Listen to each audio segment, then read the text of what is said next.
tous! Donc aujourd'hui je reviens avec un format vidéo et pas un format story. Au fil des mois je me suis posé la question, est-ce que j'ai envie, est-ce que j'ai pas envie? En effet, si tu te poses la question est-ce que je vais me remettre aux vidéos ou pas, c'est qu'il y a un moment t'en as envie et puis c'est tout. Et donc du coup j'ai décidé de revenir sans pression aucune voilà, et de recommencer cette chaîne. Parce que déjà vous aviez l'air très enthousiaste quand j'ai mis un petit message hier, donc ça m'a fait trop plaisir. Et puis ça me manque clairement, ça me manque énormément. Donc du coup aujourd'hui je reviens avec une vidéo book haul, parce que sur cette chaîne, si vous y étiez déjà avant, vous savez que c'est une chaîne principalement tournée vers la littérature et plus précisément vers le fantasy et la jeunesse aussi. Tout format jeunesse, donc que ce soit de l'album, du roman, de la première lecture, voilà, c'est ce que je préfère lire et c'est ce que je préfère vous montrer et vous partager. Et je vais vous présenter les livres que j'ai achetés au fil des mois. Je précise que c'est pas en une seule fois que j'ai acheté tout ça, hein. Et donc du coup on va commencer, et je vais commencer par les formats poche plus précisément, parce que j'en ai pas énormément. C'est pas un format que j'apprécie, dans lequel j'aime forcément lire plus qu'un autre. Mais j'aime beaucoup les grands formats parce que voilà, c'est plus aéré, c'est la façon avec laquelle je préfère lire. Donc le premier poche que j'ai acheté, il s'agit d'un contemporain romance Annie Darling pour Coup de foudre à la librairie des cœurs brisés chez Milady. Je suis actuellement en train de lire le premier tome qui était La petite librairie des cœurs brisés. Donc voilà, j'aime beaucoup cette histoire, un peu dans la lignée de tout ce qui est Jenny Colgan, etc. Moi ça me détend énormément et ça me permet de faire une transition entre, je sais pas, deux fantaisies un peu compliquées qui m'ont pris du temps à lire, etc. Donc j'aime beaucoup cette auteure et je vous la conseille grandement. On va donc suivre une jeune femme qui va reprendre une librairie suite au décès de la propriétaire de la librairie de base, et elle va lui léguer sa librairie. Et celle-ci va la reprendre, mais le fils de cette vieille libraire décédée va lui mettre des bâtons dans les roues. Voilà. Et puis c'est cette histoire-là, et c'est hyper chouette, je vous la conseille vraiment. Alors ça, c'était obligatoire. Il s'agit du deuxième tome de Marie-Antoinette et ses sœurs, le tome 2, donc premier bal de Anne-Marie Desplat-Duc, chez Flammarion Jeunesse. C'est dans le même format, vous savez, que Elisabeth, princesse à Versailles, etc. Donc un format roman, premier roman, avec des illustrations juste là. C'est Anne-Marie Desplat-Duc, j'aime beaucoup Anne-Marie Desplat-Duc qui écrivait à l'époque Les Colombe du Roi Soleil, et j'aimais beaucoup Les Colombe du Roi Soleil, donc je me suis dit tiens, et si je me lançais dans Marie-Antoinette et ses sœurs. Pour ceux qui ne le savent pas, Marie-Antoinette est mon personnage, la personne historique, le personnage historique que je préfère, et donc dès qu'il va y avoir de la fiction et en plus jeunesse sur Marie-Antoinette, vous êtes sûr qu'avec moi ça va fonctionner. J'ai aussi acheté chez Folio Junior Casse-Noisette de Hoffmann. C'est un roman que j'ai toujours voulu lire et que je n'ai jamais lu. J'ai des albums jeunesse autour de Casse-Noisette, mais je n'ai pas de roman. Et donc ça, c'est le roman original qui a inspiré tous les films, les ballets, les réécritures et les albums jeunesse en ce qui concerne Casse-Noisette. Donc je me suis dit allez, let's go. C'était juste après avoir acheté le DVD Casse-Noisette et le royaume de je sais plus quoi chez Disney. Du coup j'avais très envie de lire le vrai conte de Casse-Noisette. Un livre que j'avais adoré étant petite, et dans la perspective de tourner des vidéos comme ça avec des livres que j'ai adorés quand j'étais petite, qui m'ont un peu menée vers la lecture, ou ado, hein, d'ailleurs, enfant ou ado, parce que je prévois de relire Twilight. Voilà, je pense que ça, ce sera la cata. J'ai racheté Parvana, une enfance en Afghanistan, qui avait été adapté en BD mais aussi en dessin animé. C'est un livre moi que j'avais lu, je devais être en CM1, et j'avais adoré à l'époque cette histoire de cette petite fille qui se grime en garçon pour pouvoir aller travailler et subvenir aux besoins de sa famille. J'avais trouvé ça particulièrement touchant, et du coup j'ai envie de le relire, voir si je trouve ça aussi bien qu'avant. Mais je pense que oui, je pense que ça, il n'y aura pas de problème. Contrairement à Twilight, d'ailleurs je les ai plus, donc je vais devoir les racheter. Et je sais pas, je pense que c'est, je sais même pas si c'est encore édité Twilight. Si, forcément, forcément. Une série de Naïma Zimmerman, le grand livre de l'horreur, et donc c'est le tome 5, ça se lit indépendamment. Je l'ai acheté parce qu'il fait partie de la saga que je lis absolument pas, mais il va être tourné vers Sherlock Holmes, donc le titre Sur les traces de Sherlock Holmes. C'est un premier roman aussi illustré, je ne sais pas si vous verrez correctement, mais il y a des petites illustrations par-ci par-là en noir et blanc. Voilà, ça peut être sympa à découvrir. Et puis comme ça parle de Sherlock Holmes et que j'adore tout ce qui tourne autour de Sherlock Holmes en jeunesse, je me suis dit que c'était un très bon investissement. Une autre petite série jeunesse, cette fois chez Gulfstream Éditeur. Il s'agit de la toute petite librairie dans les premiers romans des 9 ans, des 8, pardon, 8, 9, voilà, de Adeline Ruel et Antoine Brivet. Pareil, premier roman illustré, donc vous avez cette fois des illustrations en couleur et comme j'affectionne particulièrement ce qu'édite Gulfstream, je me suis dit pourquoi pas tenter un étage en dessous en termes d'âge et voir ce que ça donne. Et puis ça parle de librairie et en ce moment j'ai une obsession avec tous les livres où le mot librairie apparaît, où ça se passe dans une librairie, enfin voilà, donc du coup je me suis dit ok, d'accord, on prend. Le tome 1 et le tome 2 d'une des premières séries de Rick Yancey qui n'était plus éditée et qui a été rééditée il y a peu de temps, qui s'appelle Alfred Kropp. Le tome 1 c'est chez Folio Junior et ça s'appelle L'épée du roi Arthur, et le tome 2 ça s'appelle Le sceau du roi Salomon. Donc ça me donne très envie parce qu'on est sur une tranche d'âge en dessous de ce qu'il fait pour son autre série, la 5e vague, la 13e vague, la 5e vague, il me semble, je sais plus, je l'ai, j'ai toujours fallu, j'ai les 3 tomes, tout va bien. Mais voilà, c'est une série que j'avais envie de découvrir et pourquoi pas me la découvrir certainement avant l'autre, la 5e vague, il me semble que c'est ça. Un petit achat un peu impulsif puisque je sais qu'il sortira pas tout de suite de ma palle. Il s'agit de la traduction de Circé de Madeline Miller. C'est un livre, on a beaucoup entendu parler de ce livre sur les chaînes anglo-saxonnes.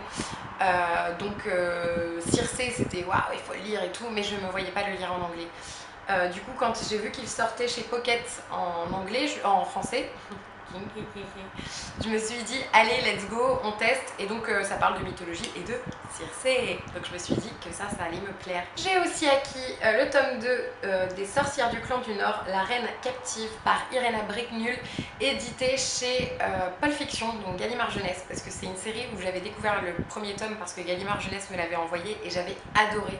Donc on va suivre justement tout un monde de petites sorcières, etc. Et puis en parallèle on va suivre une jeune fille qui elle n'a pas connaissance de la magie mais le destin va les rassembler. C'était vraiment très bien et du coup je me suis dit que j'avais envie de savoir ce qui se passait dans le tome 2. Je ne sais pas si c'est une trilogie ou une duologie ou plus que ça encore.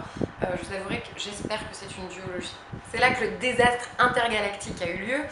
Je vous l'ai dit, hein, c'est sur plusieurs semaines, plusieurs mois même. Mais c'est juste que je l'ai mis de côté à chaque fois en me disant est-ce que je reprends YouTube ou pas. Voilà. Et je me disais si je le mets de côté, je pourrais faire un méga book haul pour ouvrir ma chaîne et ce serait trop cool. Le dernier achat que j'ai fait, c'est l'intégrale 1 en version luxe du Trône de Fer par George R.R. Martin. Voilà, je l'ai trouvée très très belle cette édition. Je me suis renseignée et J'ai lu va publier les autres tomes dans cette édition là, sinon j'aurais pas acheté cette intégrale-ci. Mais je la trouve particulièrement jolie, elle est en hardback. Elle est tissée au niveau du dos, la carte est en couleur, voilà, c'est plein de choses que j'apprécie, c'est pas écrit trop petit, ça passe, et puis c'est une intégrale donc on peut sectionner sa lecture en plusieurs tomes en fait tout simplement. Donc j'ai hâte de découvrir et je vais pas vous faire un rappel sur l'histoire de Game of Thrones, je pense qu'on est tous ok pour dire que c'est bon. Ceux qui n'ont pas regardé cette série, qu'attendez-vous? Un autre livre qui me donnait très envie au moment de sa sortie, je l'ai acheté le jour de sa sortie de toute façon, il s'agit de Cendrillon et moi, la belle-mère parle enfin, de Daniel Teller aux éditions de Noël. Alors j'ai aucun livre des éditions de Noël dans ma bibliothèque, mais celui-là, quand j'ai vu qu'il allait sortir, direct, hop, je l'ai acheté. Et donc c'est l'histoire tout simplement de la belle-mère, donc c'est l'histoire de Cendrillon via le point de vue de la belle-mère. J'aime aussi beaucoup les réécritures de contes, notamment quand elles sont parues chez les adultes, tout simplement parce que ça change un petit peu. À l'époque j'avais lu Poison, Charme et je sais plus, le 3e tome de Sarah Pinborough que j'avais beaucoup aimé, malgré ce côté un peu ultra romance sexualisé que là j'avais pas trop aimé, mais bon, ça se lisait plutôt bien. Du coup j'étais contente et puis quand j'ai vu ça je me suis dit nickel. Voilà, j'ai craqué. Moi je suis qu'au 3e tome de Phobos. J'ai terminé le deuxième il y a 2 semaines. Donc je suis au 3e tome de Phobos que j'aime beaucoup. J'aime notamment beaucoup la plume et l'univers que Victor Dixon arrive à tisser autour de ses personnages. Et du coup, quand j'ai vu que 1001 livres, la box faisait une box sur Cogito, donc de Victor Dixon, j'ai choisi de le prendre en box plutôt que de l'acheter en grand format en librairie. Sauf que c'est là que ça se complique. Elle était pas ouf cette box, donc je suis hyper déçue parce que finalement j'ai payé 38,50 € pour un livre, alors que j'aurais pu le payer 19,90 €. En revanche, il est quand même très bien édité, voilà. Hein. On est sur une histoire avec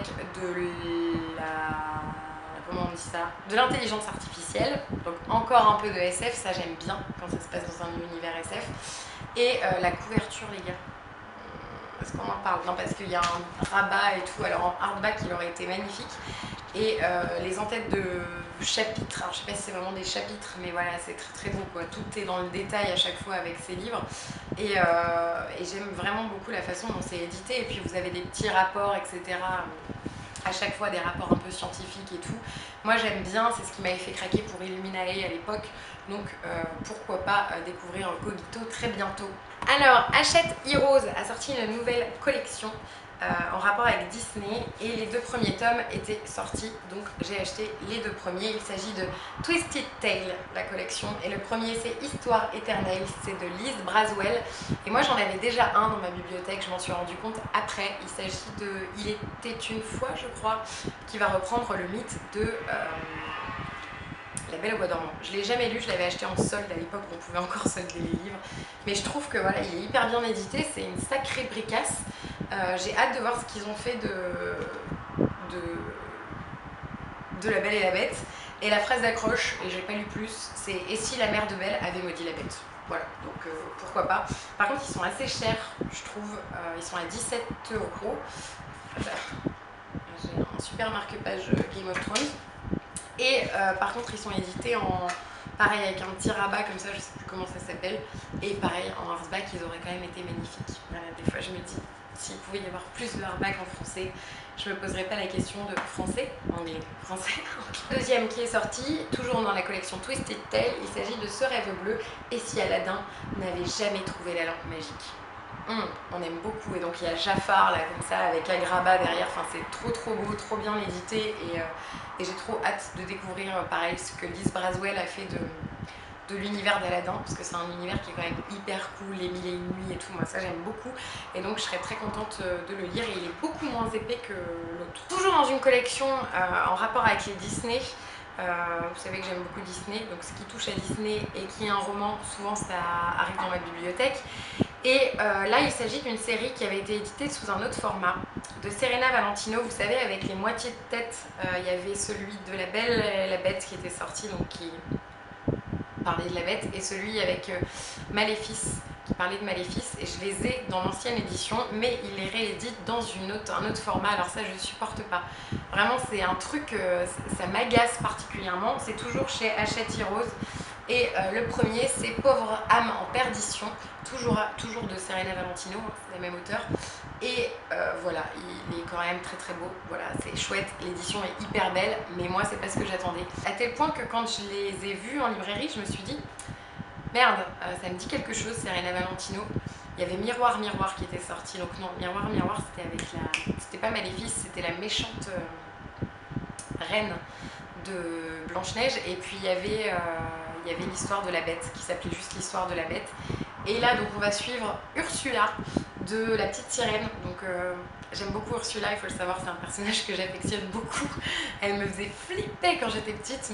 Et le deuxième c'est Maîtresse de tous les mots, toujours de Serena Valentino, toujours dans cette collection là, et on va suivre cette fois Maléfice. Voilà. Et pareil, Maléfice c'est un personnage qui m'a toujours passionnée par sa maléfique, voilà, qui m'a toujours passionnée par sa méchanceté et son envie de tout détruire derrière elle, donc hâte de découvrir Maîtresse de tous les mots dans cette édition qui est superbe quand même. Elle est superbe, mais pourquoi ne pas l'avoir édité dans l'édition classique. Je continue avec un roman que Casterman m'a envoyé parce que je l'avais demandé, sauf que je ne savais pas qu'il s'agissait d'un tome 2. Donc maintenant il faudrait que j'achète le tome 1. Il s'agit des Vanderbicker. le tome 2, du coup Notre Jardin Secret, où on va suivre deux adolescents qui vont aider un petit vieux à refaire son jardin. Le petit vieux qui est leur voisin. Très chouette quand j'ai lu le synopsis, mais c'était pas forcément précisé qu'il y avait un tome 2 dans la fiche presse, donc quand j'ai demandé, je savais pas. Et quand j'ai reçu et renseigné un petit peu derrière, je me suis rendu compte que c'était un tome 2. Mais c'est pas grave, j'achèterai le tome 1, en plus ils sont quand même très jolis. J'aime beaucoup la couverture, qui est vraiment sympathique, et j'aime bien le toucher du livre. J'ai aussi acquis ces derniers mois à sa sortie, parce que je l'avais précommandé, un livre de Emily Blaine, que j'ai jamais lu de Emily Blaine, chez Harlequin dans leur collection E.H. et il s'agit de La librairie des rêves suspendus, qui est sa nouveauté. Il est très court, moi je m'attends à une bricasse, c'est écrit très gros, donc ça va se lire très vite, ça c'est un bon point. Et c'est certainement une de mes prochaines lectures, parce que j'ai besoin là, de faire une transition avec un livre qui m'a complètement bouleversée, et je pense que ça pourrait marcher en lecture un peu cool, un peu détente. Une magnifique édition de Mathilda de Roald Dahl, qui a été édité en fait pour le 30e anniversaire de Mathilda chez Gallimard Jeunesse. Magnifique édition. Alors c'est un hardback avec une dust jacket, donc c'est très beau, vous allez voir. Il faut savoir que Mathilda, c'est un livre que je lisais énormément quand j'étais petite, j'y revenais à chaque fois, et le hardback ressemble à ça. Donc il y a écrit: le livre la transportait dans des univers inconnus et lui faisait rencontrer des personnages hors du commun qui menaient des vies exaltantes. Voilà, et donc c'est très beau, hein. Voilà, c'est très bien édité. Donc on a toujours les illustrations de Quentin Blake à l'intérieur, voilà. Et il y a un petit plus pour l'édition collector, ils ont imaginé, Quentin Blake a imaginé 7 métiers pour Mathilda, voilà, sous forme comme ça de petites frises que je trouve très belles. Donc du coup je suis très contente d'avoir cette édition là. Un autre contemporain qui se passe à Copenhague, Coup de chaud à Copenhague de Julie Caplin aux éditions LJ. En fait LJ c'est une collection de j'ai lu, tout simplement, mais un peu plus dirigé vers la romance, etc. C'est du semi-grand format. Il est assez court aussi, c'est écrit assez gros aussi, donc ça devrait le faire. Et ça, je l'ai acheté pour cet été. Donc j'ai tout intérêt à lire cet été, parce que sinon ce serait légèrement abusé. Je me suis aussi offert de Oriane Lallemand, Amour, livre et mécanique aux éditions Ozu. Les éditions Ozu, depuis qu'ils publient des romans originaux et plus des textes classiques, je trouve qu'ils font un super boulot. Et là, donc La Four, le titre, tout m'a plu. Oriane Lallemand, c'est l'auteur de la série Le Loup, vous savez, le loup qui découvrait les émotions, le loup qui n'aimait pas lire, le loup, il y en a plein. Il y en a plein, c'est une série que j'adore pour la jeunesse, que je trouve beaucoup mieux que Choupi et ses comparses. Et du coup, forcément, quand j'ai vu ça, je me suis dit ok, je prends, c'est bon. Découvrir Cerise, qui a 12 ans, qui est passionnée par la littérature et qui ne vit que pour la littérature et les livres.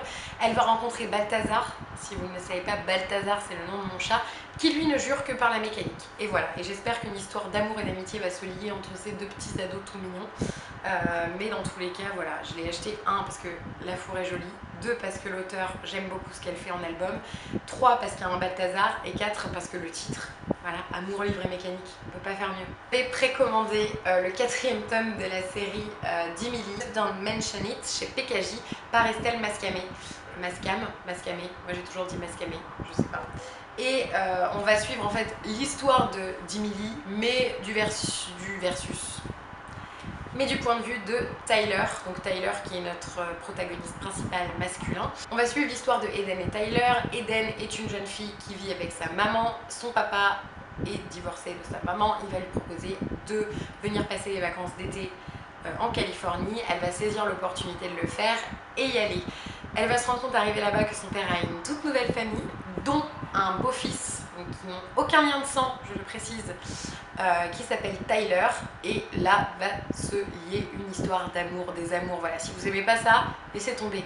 Je pensais ne pas aimer ça, mais je suis rentrée dedans comme une folle, et les 3 premiers tomes, je les ai lus à une vitesse déconcertante. Donc je me suis dit, quand j'ai vu Don't Mention It, je me suis dit ok, c'est bon, je précommande. Fameux livre de Tom Ellen et Lucy Ivison, qui avait écrit French Ski, première année, donc ça vraiment très hâte de le lire. On va suivre tout simplement des jeunes adultes qui vont rentrer à l'université, il me semble, et donc c'est l'histoire de la première année. Mais ça, moi, c'est le genre de truc qui passe bien avec moi.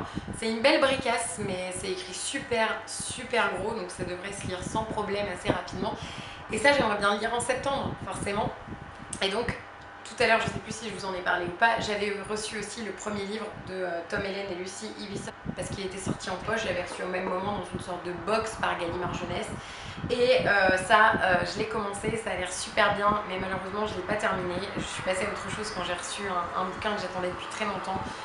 Du coup voilà, mais je les découvrirai l'un après l'autre certainement, parce que j'aime beaucoup la plume de ces deux auteurs qui écrivent tout le temps ensemble et c'est une plume assez drôle, assez fun et il y a plein de dialogues, ça se lit hyper vite et j'aime bien ce genre de truc. Ah, c'est bientôt fini. Alors, j'ai reçu par Casterman Jeunesse à deux moments différents, c'est pour vous dire à quel point c'est de l'entassage de Hall ça. J'ai reçu le 3e tome de Hotel Heartwood, Ensemble c'est mieux, et le 4e tome de Hotel Heartwood qui est Enfin l'été de Khalid George. Donc c'est une série que j'aime beaucoup pour les petits, j'ai pas encore lu. Je dis j'aime beaucoup mais j'ai pas encore lu parce que tout simplement j'aimerais commencer la série dans l'ordre et les lire à chaque saison. Mais du coup c'est très très beau. Pareil, c'est édité en hardback et c'est complètement illustré comme ça. Les illustrations sont sublimes, un peu à l'ancienne. Et le premier tome commence en automne, forcément. Donc vous avez automne, hiver, printemps, été. Et là c'est le printemps et l'été. Et donc dans ma palle, j'avais acheté à l'époque quand était sorti l'automne et l'hiver. Voilà. Puis quand Casterman m'avait contacté pour me faire découvrir des livres de chez eux, j'avais dit oui. Et quand j'avais vu que ça sortait, forcément je les ai demandés parce que c'est des choses que je vais lire, donc ça j'ai pas de problème. Et c'est trop mignon. On suit une petite souris, Mona, qui va aller à l'hôtel Heartwood pour se réconforter, etc. Enfin ça a l'air tout choupiné. J'ai trop hâte de découvrir l'automne, vivement septembre. Je le lirai en septembre. Le nouveau livre de Davide Morosinoto, L'éblouissante lumière des 2 étoiles rouges. Désolée pour cette moto, à Thonon-les-Bains, ils adorent faire ça. C'est publié chez l'École des loisirs et c'est un roman que j'attendais avec grande impatience parce que j'avais découvert le catalogue Walter et... je sais plus. Où on suivait justement une bande d'ados qui, de fil en aiguille, arrivait à gravir dans l'échelon de la richesse en partant de vraiment pas grand-chose. Donc c'était assez bien écrit, c'était de l'aventure pure et dure, j'avais beaucoup aimé. Et là, on va suivre en 1941 des jeunes gens en Russie, il me semble. Mais en Russie, je sais pas pourquoi j'ai hésité. Ça se passe forcément vu le titre, voilà. Mais ça se passe en Russie, donc ça a l'air froid, ça a un côté historique qui moi me plaît bien, très bien édité. Voilà, c'est très très beau. Et il faut savoir que Davide Morosinoto, j'arrive pas à dire son nom, Davide Morosinoto. Il a pour habitude de faire des livres et d'éditer des livres avec plein de petits rajouts dans la lecture. Donc vous avez des coupures de journaux, vous avez des annotations, vous avez plein de choses et c'est vraiment génialissime. Voilà, c'est édité vraiment de façon particulière. C'est pour ça que ces livres coûtent souvent une fortune, mais ils valent le détour et ils valent le coup. Vous voyez, vous avez des annotations comme ça sur les côtés. Je ne sais pas si vous voyez grand chose, mais c'est vraiment très très beau et du très beau travail d'édition, donc hâte de découvrir celui-ci que je lirai cette fois cet hiver. La beauté, la beauté. Donc aux éditions Serbacane, je me suis offert Violette Hurlevent et Le Jardin Sauvage de Paul Martin et JB Bourgois. Voilà. Ça a l'air trop bien. Donc on va suivre Violette Hurlevent dans un monde magique qu'elle va découvrir, où elle rétrécit, grandit, enfin il y a plein de choses, c'est très léwissien, donc un peu à la Alice au pays des merveilles.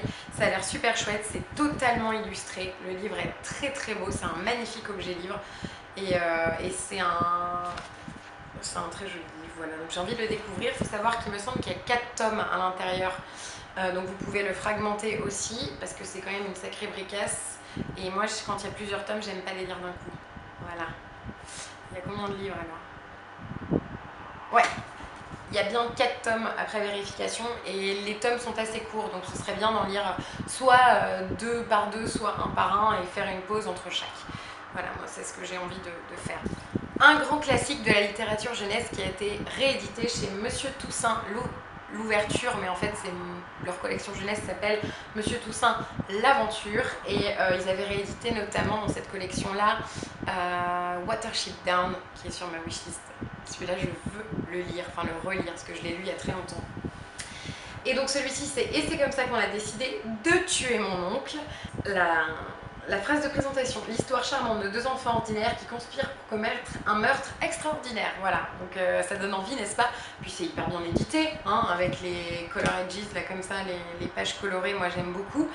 Et puis on m'a dit, c'est un classique de la littérature jeunesse, il existe depuis des années, il a été réédité que maintenant, il faut le lire. Alors moi j'écoute les gens, j'achète et je lis. Encore écouter les gens, je ne l'ai toujours pas lu.